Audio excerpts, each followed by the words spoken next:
All right, we're back, episode 17, and we're going international. Shanghai, China, where we go and talk to Coach Emilio Chang. He's the head football coach of the Shanghai Muscle Bears, a semi pro league team over in Shanghai, China. And enjoy talking to him. Can't wait for you to hear from him. So let's go out to the press box now to hear from Coach Chang. And remember, if you love the game, you're in the right seat. Another episode of the Press Box. We're going out to Shanghai, China, and we're going to talk to Coach Chang. Coach Chang, Hey. how are you tonight? Actually, not today. What time is it there? Right now it's 8:32. So yeah, I'm Emilio, and I'm located in Shanghai, China right now. Mm-hmm. Nice. 8:32 there. It's early morning here. Is it Tuesday or Wednesday? Me and my wife was having this debate last night. Yeah, do right now. Tuesday. Yep. Okay. Did y'all have practice today? Are y'all doing any kind of spring ball? So I didn't even talk about that, but Coach Chang is the head coach of the Shanghai Muscle Bears, right? Yeah. So And this is tell us actually all about it, man. yeah, this is actually a amateur American football team. So it's not just high school. It's not just high school kids, but in my high school, I'm a flag football coach as well. So yeah, we do a lot of amateur American football out there, and we play in a league. The league has like around like 60 teams all around China. So yeah, it's getting pretty big. I started coaching American football. I believe it was like 2014 or 2015. I was so into the game, but I know like as a player I couldn't do much, but I know like if I have a way to help people win, I would want to do it, and that's how I started to be interested into knowing the ball. And there was a time that a guy he actually invited a lot of American coaches to come to China and then coach us up. There was this American football's teaching association, and I remember the president name is Mr. Jim Kreiner. So Mhm. Cohn invited Mr. Kreiner all the way to China, and he brought a whole team with him all the way to Beijing, and that's how I started to get to really know football. Because the first time I played, not like the first time I saw an O line pulling, I was scared. I was like, oh, I've never saw that thing before, and I don't have no idea what to do about it. I just say Right. so. But like getting to coach, getting to know football in a way, it really just opened my world up. So that's how it really started. So just before I graduated from university, I was really into this hobby thing. I wanted to make it like the hobby of my life. And right now, it's not just a hobby. It's not only just a lifestyle. I get to put some kids all the way to the States or even to Japan and let them play football there and earn a scholarship. Yeah. Man, that's really cool. So you're saying you're working at a high school. What do you teach at your high school? Oh, I teach econ. Nice. And you're the head coach of flag football there as well? Yeah, we got two coaches here because another coach is from another local team out here. So for us, if you want to play American football here, it's mostly like 80-90% is amateur football. It's all adults, but sometimes there's some high schooler playing with us. So one of the kids that I coach that I'm gonna send to Japan in a year or two, he's like 17. He's like a very good linebacker. He's already bypassed. I mean, physical bypassed a lot of those university kids in Japan. So it's all the way from like 17 years old all the way to 45 years old. That's the range we have in our team. What was the age range again? From what? 17 to 45. 17 to 45. Wow, that's kind of all over. Does that affect any of your drills or anything like that with the 17 to 45? Or are you letting like the 45-year-old go against the 17-year-old, or it just really don't matter because they're going to play against that same age range when they're playing the other teams? Yeah, yeah. We just go. Like you can't pick your opponent on the field, right? So Yeah. just let. And those old men, it's just the age, but they have the heart. It's usually the old guys that have the biggest heart. Do you got to give them a little more water breaks than the other ones or not? Nah, it's fine. It's fine. Yeah, I'm just messing. So is like Japan, is that what everybody's working for? Like, so like people with the Shanghai Muscle Bears, like, is that their mindset? Is that the next step up? Like, we're all like working to get called up to Japan to play there? Yeah, that's a very good question. So all here so like my team is quite new because I got this job because I left my last team. But there's like a team or two in China that are trying to hit the next level. Like there's a team called the Shanghai Wolves. they got this D1 receiver who came all the way to China, and these guys found him, and he was their receiver, and then he became a coach. So they have this kind of like a system. It's more like in Germany where the adults football teams players becomes the pee wee football coaches. It's like a good ecosystem. That's what's happening here, and I would say like the Shanghai Wolves are the best at it because they got some American players that are pretty good. And for us, Mm. we're not that old on the block. For us, it's only like year four is just starting for our team. So we haven't been on the block for a long time. But that's the goal. The goal is really to provide some core players some financial stability to play. I mean, to be around football. We don't want to make football the only like just a hobby that you just put money in. That we want to make it that people can have some financial stability so they can bring it to their family so their family can support them with it. Yeah. Let's talk about you. So this is year four. As a head coach, how much have you had to change from year one to year four, or what have you kept the same that you like with the Muscle Bears? Yeah, I mean, either one, I installed some just like pretty simple plays like duels or like counters. I teach them a rule, and like based on the rule, who's the man that you want to block and things like that. But entering year three, like I install like outside zones, which is like way more hard to understand, right? So like if it's a whole new team, because I didn't poach any players out there. I just wholly recruited a bunch of rookies, and that's how I started because I don't want to take I mean do those kind of stuff. So like I would say like for a rookie to let him understand outside zone, you want to reach the outside shoulder, you want to make a plus gap on the play side. That's very hard to do. But like so a lot of things is like step by step. Like you teach him the inside games first. You let him know how to play with a simple, I mean, I would say structure or rules. Then you make it more complicated. Then you can tag things later. You can make zone reads. You can make play actions, things like that. Yeah. I like that approach. Are you a power or counter guy? Which one you like better? Oh, counter. You like counter? I counter What more. what about defensively? What do you coach on the defensive side of the ball?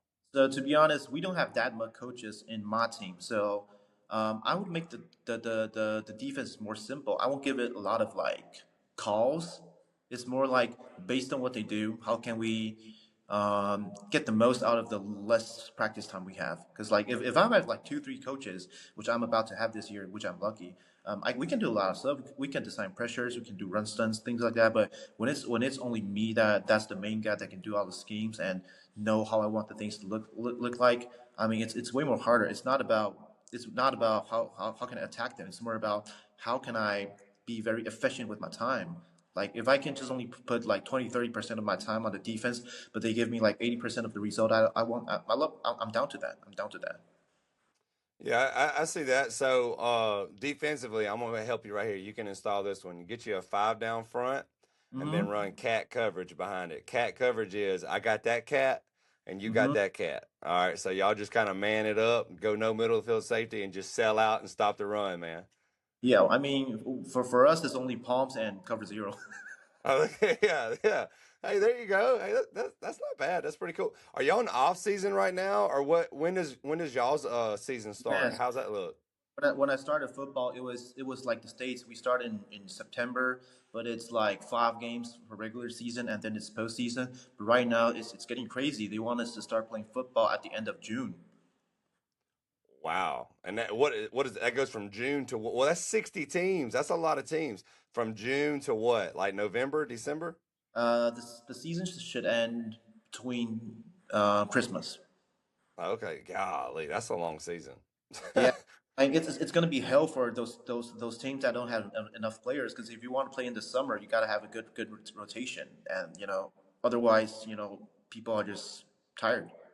Yeah, I mean, and we talked about your age range earlier. Like your 17-year-olds, that might not mess them up as much, but that 45-year-old, I mean, there's no way you can play. I'm 35. There's no way you can play from June to December, man. You have to wheel them out there in a wheelchair for pregame. I mean, because my team didn't have a quarterback last year. I played quarterback. I didn't get hit much, but I played in August. You know what hurt me? The sweat dripping into my eyes got my eyes infected. No way.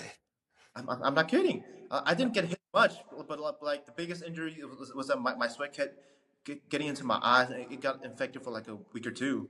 Like that's playing the heat. Oh man, have you ever seen Semi Pro with Jackie Moon, Will Ferrell? What do you mean? Beg pardon? So it's a movie called Semi Pro. It's got Will Ferrell in it. He's Jackie Moon. So he has his own basketball team, and he's the head coach owner of it. And he's the Uh-huh. star player too. That's you. Look, hey, you're the head coach and the quarterback. That's big time, man. Oh yeah. I'll definitely have to see that. Yeah. You need to check that out. I, So hey, I appreciate your time tonight. And what does it look like the rest of your off season leading up to June? So what are we thinking? Like are y'all meeting up with weights or stuff like that, or what's going on? I mean, Shanghai is pretty big. It's like it has like 30 million people here. It's a very big city, so it's very hard to get the guys into the gym together, or I would say it's impossible. So for us, it's mostly like we practice 4 hours on Sunday, and if we can, sometimes like the receivers, quarterbacks, they get to throw on like a Thursday night for an hour or two. That's like man, that's kind of like it. And like of course we do a lot of like online sessions. I have a full playbook. I mean, just like the ones that look in the States, but it's on Chinese. And so I tell them what I want to do, but like fortunately I'm the quarterback, so I don't have to teach anybody how to read. Yeah. So yeah, you're pretty much running all of it, huh? Okay. Yeah. Well, yeah, with 60 teams, do you see it getting televised or anything soon? Do you think it's Uh, going to do anything like that?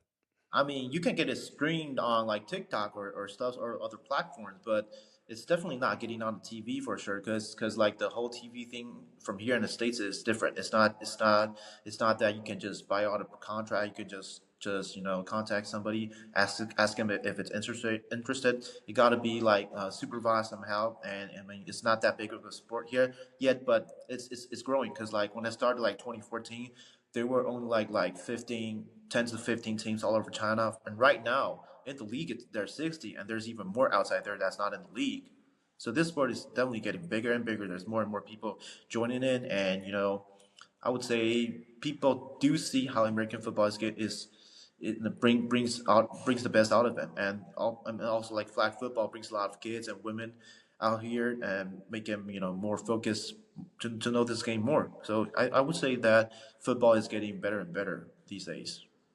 Do you get a stipend or anything for being the head coach? Like, do you get paid for being the head coach of the Muscle Bears? Yeah, I'm pretty lucky that I got this captain. Like the captain was the one who actually asked me if I want to form a team with him. I said yeah, and this guy, he used to play. He used to be a professional basketball player. He loves sports, and he got some money, so he was kind enough to hand me out bonuses every year. But I believe I'm like the top 1% to get paid in a football team, because what I know is like most teams guys don't get paid, and we put a lot of time, sweat, money in it to make this sport that we all love to come true. Yeah, 100%. I know semi-pro teams around here, they have to pay for their like equipment and stuff, like their pads and different things like that. So they're almost like paying to play. Is Yeah. that kind of deal? Is it the same way with y'all's players? Like they're pretty much like paying to play with their pads and stuff, or is that provided for them? Yeah, like you gotta pay the team fee. The team fee is around, I was like $200 per half a year. That's just being on the team, and the fee is being used to like rent the field, hire some referees, on game day stuff. But captain really he's putting a lot of money into, because like the team fee is not enough for the team to run. What's your favorite pregame hype song? What do you mean? I don't get it. What you mean? Like well, like before a game, what do you want? What are you listening to that gets you ready to go? Do you got a song that you Uh, like? I don't have that privilege. I gotta manage so many stuff. I don't get to just chill out and focus. Oh, you need to get you like a speaker I box or something playing with some music while you're doing all that. Yeah, yeah. I mean, I got this kid. I mean, he's about to go to D1. I mean, he's the one that does that stuff because he has the American lifestyle. Ah, I got you. I You need mean, to. Have you ever heard? You know Phil Collins? Phil Collins. Yeah, yeah. I've heard of Yeah, him. in the air tonight. Not familiar. All Sorry. right, all right. That add that to your list. Look that one up. That'll be your new pregame hype song. Now look, it starts out slow. You need to wait to the very middle when this drum solo comes in. When the drum solo hits, that's when you run out the tunnel. What's the name again? In the Air Tonight, Phil Collins. Okay, so yeah, also I just mentioned this kid I got that's going to D1. You can check out maybe. I think he's either go to Cal Berkeley or Miami. What's He's his like name? I don't know his English name, but he Oh, his last okay, yeah, text it to me because I'll look him up. That'd be cool. yeah, he's about to go to one of those D1 programs. I mean, man, like like Chinese kid. I'm really thrilled about him, like full scholarships, things like that. Yeah, I'm proud of him. Pretty proud of him. Yeah, that's really cool, dude. Yeah, All right. Hey, we were talking scheme earlier, so I didn't want to take up your time, but I'll tell you what, I'm gonna steal a little bit more of it, and then I'll let you go get some sleep. You told me your run scheme. You're doing duo. You're doing outside zone. Your power. Your counter. What does your passing scheme look like? Because I know you play quarterback, and I know you don't want to hand that ball off all the time. I know you want to go back there and throw that thing around. So what is your passing scheme that you like? my path. It's a lot of quick games. It's like sticks. It's like what is it called? Glance. Slant arrow. What is it called? Dragon. Looky. Yeah, that's probably the same. I think an arrow is an arrow is the same as a slant. Yeah, arrow is the same as a slant. You Yeah. got an arrow and a slant. I got sticks a lot. I can go by 3x1s to 2x2s. It's all fine. And then it's like the full field reading concept, but like the crosses. I don't know why, but meshes don't work here. I don't know why. And I do say Probably because they're 45, they're not running with it. They're probably just sitting there in their zone. yeah, You like know what I mean? yeah, you're right, you're right. And like why cross sail? So like the cross and the sail can look the same at the beginning, but the direction the receiver is going is totally different. Yeah. And I do a lot of motions. Like I can motion the receiver in a bunch tight and make it run to one side and do stick on the other side. And I when I have the ball, based on the motion how they move, I can decide if I just hand the ball to run or I can throw the sticks. See, that's what's cool when you're the head coach. You're the head you're out there, you're the play caller and you're getting that snap. So you're kind of like the brainiac behind all of it, and you're the one that's like dishing out the rock too. So that's big time, man. Yeah, it's Motion is really good. So anytime offense motions, a good defense has got to open their mouth and talk, right? So yeah. anytime you can make the picture of the offense change, it gets their mind going, for the most part. Yeah, and right here, like I play 3-4. I spill it. I have a too high, but like most teams in China, it's cover three, fourth down lineman. And so like this year, I'm trying to go like outside zone weak and let the tight end, how to say like push the D end inside so I can roll out. Yeah. So you're gonna let him hook him, like you're gonna let him get his inside shoulder on his outside shoulder and reach him. Yeah, So they then I can bootlegs. Then I can do a lot of different stuff that these guys never seen before, and I think those are all cover three killers. bootlegs are so underrated. Bootlegs big time, man. Especially you're doing a lot of outside zone. You're going zone, zone, zone, and then bootleg off of it. Now you need to go study some Aaron Rodgers or somebody like that and watch them how they hide that ball on the bootleg. You got to make sure you Oh, hide I've it good. done it. There you go, man. You're set, ready to go, and then you can do the naked boot. So the naked boot is you get that good fake, and you're just running back for that boot, and now you get your moment to shine. You turn on the burners. Yeah, I mean, it's like because DNs here don't read, they just go full upfield. So I'm kind You of need hesitant. to look up. Have you ever heard of trap? I know, I have. I was about to say, yeah, you need to run trap on them too, which if they're just running out of the play, yeah, there's no disciplined DNs over there. I might need to come to Shanghai, China. I might have a job coaching DNs, man. I might come coach DNs for you. Yeah, you can, of course. I mean, if you want, I mean, you can open a camp here, and I can set you up with teams that are interested with an American coach to give them like a camp for a week or two. I think like there should be guys that are interested, man. Man, we'll talk about it down the road. You might not want me to, man. I might have them playing too disciplined. You won't be able to bootleg no more. Cool. I'll find Well, something else. hey, Coach Chang, man, I appreciate your time, brother. We'll definitely talk again. I want to stay up to date with you and the Muscle Bears, man. I'm really intrigued and really cool what you've done your first 4 years there, man. And I wish you the best of luck. Hopefully, you're not starting in June. Hopefully, you get the summer to prep, and maybe it'll be like a normal season, August to December kind of deal. But I wish you the best of luck, brother, and thank you for your time. Yeah. I'll definitely send you some clips of our team of our like star players if you don't mind. I would love that. Please do, and we'll highlight them, brother. Take care. Cool. Thank you so much. All right.